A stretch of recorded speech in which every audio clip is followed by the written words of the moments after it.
பல ஜென்ம நாகதோஷம் போக்கும் ஆதிகேது ஆலயம். சோழவள நாட்டில் எண்ணற்ற சிறப்பு வாய்ந்த ஆலயங்கள் உள்ளன. அவற்றுள் ஒன்றாக செம்பங்குடி ஆலயமும் திகழ்கிறது. இக்கோவிலின் இறைவன் நாகநாத சுவாமி, அம்பாள் கற்பூரவல்லி தாயார். இங்கு ஆதிகேது தனி சன்னதியில் வீற்றிருந்து அருள்பாலிக்கிறார். தோஷங்களிலிருந்து விடுபட சிறந்த தலமாக விளங்கும் இந்த ஆலயத்தை பற்றி பார்ப்போம். தலவரலாறு. அமிர்தம் வேண்டி தேவர்களும் அசுரர்களும் பார்க்கடலை கடைந்தனர். அதில் கிடைத்த அமிர்தத்தை தேவர்களுக்கு பயந்தளித்தார் மகாவிஷ்ணு.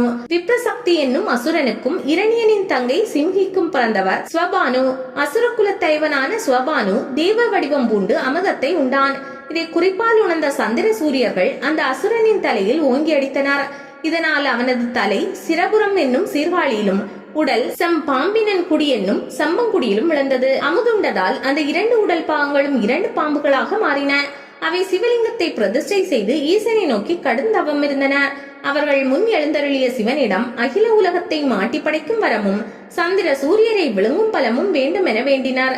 ஈசன் சூரிய சந்திரர்கள் உலக உயிர்களுக்கு இன்றியமையாதவர்கள், அவர்கள் இன்றி உலகம் தத்தளிக்கும் என்றார். இருப்பினும் கிரகண காலங்களிலும் அமாவாசையிலும் அவர்களை விழுங்கும் திறன் பெற அருள்பாலித்தார். மேலும் இருவருக்கும் கிரக பதவியும் வழங்கினார். அவர்களே ராகு கேது ஆவர். சிவந்த மனித உடலும் பாம்பின் தலையும் கொண்ட கேதுவின் வடிவம் இங்கு குடிகொண்டதால் இத்தலம் பாம்பினன் குடி ஆனது. இதுவே மருவி செம்பங்குடி என்றாகியுள்ளது. இந்த ஆலயமே ஆதிகேது தலமாக போற்றப்படுகிறது. அருணாசல கவிராயரின் சீர்காழி தல புராணத்தில் இப்பதி செம்பாம்பினன் குடி என்றும் கேதுபுரம் என்றும் குறிப்பிடப்பட்டுள்ளது. திருநாவுக்கரசர் அருளிய 6ஆம் திருமுறையில் மனித இடர்களை போக்கும் தலங்களுள் ஒன்றாக விளங்கும் இத்தலத்தை வைப்பு தலமாக போற்றியுள்ளார். ஆலய அமைப்பு. ஊருக்கு சற்று ஒதுங்கிய இடத்தில் ஆலயம் அமையப்பெற்றுள்ளது. சுற்றிலும் வயல்வெளிகள், ரம்யமான சூழலில் தோரண வாயிலின் நேராக ஈசனது சன்னதி அமைந்துள்ளது. விதானத்தில் அம்மையப்ப தரிசனம் கிடைக்கும். மகா மண்டபம், அத்த மண்டபம் கடந்து சென்றால் கருவறையுள் சிறிய திருமேனியுடன் ஸ்ரீ நாகநாத சுவாமி வீற்றிருந்து அருள்பாலிக்கிறார். ஆதியில் கேது பூஜித்த லிங்கம் என்பதால் கேதீஸ்வரர் என்றும் அழைக்கப்படுகிறார். பல ஜென்ம நாகதோஷங்களையும் நொடிப்பொழுதில் நீக்கி பக்தர்களுக்கு சுகத்தை அருள்கிறார். ஆலய வலம் வரும்போது முறையான கோஷ தெய்வங்களோடு தனி சன்னதிகளில் வீற்றிருக்கும் கணபதி, கந்தன் மற்றும் கஜலட்சுமியை வணங்க வேண்டும். சுவாமிக்கு வாம பாகத்தில் அன்னையின் சன்னதி கிழக்கு முகமாக அமைந்துள்ளது. அம்பிகையாக ஸ்ரீ கற்பூரவல்லி சிறிய திருமேனி கொண்டு காட்சியளிக்கிறார். இவர் திரிபுர சுந்தரி என்றும் அழைக்கப்படுகிறார். ஆதிகேதுவின் சன்னதி ஆலய வாயு பாகத்தில் தனியாக சிறிய ஆலயமாக அமைந்துள்ளது. தினமும் ஒரு கால பூஜை நடத்தப்படுகிறது. ஆலய மெய்காவலர் உதவியுடன் பகல் வேளைகளில் எப்போது வேண்டுமானாலும் சுவாமி தரிசனம் செய்யலாம்.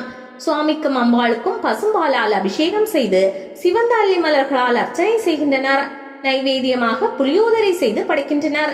இவ்வாறு பிரார்த்தனை செய்தால் முன்ஜென்மங்களில் ஏற்பட்ட நாகதோஷங்களிலிருந்து நிவர்த்தி பெறலாம். அதோடு சிறந்த அறிவையும் பேராற்றலையும் பெற்றிடலாம் என்பது நம்பிக்கை. சிவபக்தியில் சிறந்தும் மோட்ச காரகனாகவும் திகழும் இத்தல ஆதிகேதுவை யமகண்ட வேளையில் அபிஷேகம் செய்து பல வண்ணங்கள் கொண்ட ஆடை அணிவித்து சிவந்த நீர்வகை புஷ்பங்களால் அர்ச்சனை செய்து கொள்ளுப்பொடி சாதம் நைவேத்தியம் படைத்து வழிபட்டு வந்தால் சகலவித பாவங்களில் இருந்தும் விடுபடலாம். சுகபோகங்களோடு சகல சௌபாக்கியங்களையும் பெற்றிடலாம். அமைவிடம் மயிலாடுதுறை மாவட்டம் சீர்காழி நகரிலிருந்து திருமுல்லைவாயில் செல்லும் பாதையில் 3 கிலோமீட்டர் தொலைவில் அமைந்துள்ளது செம்பங்குடி.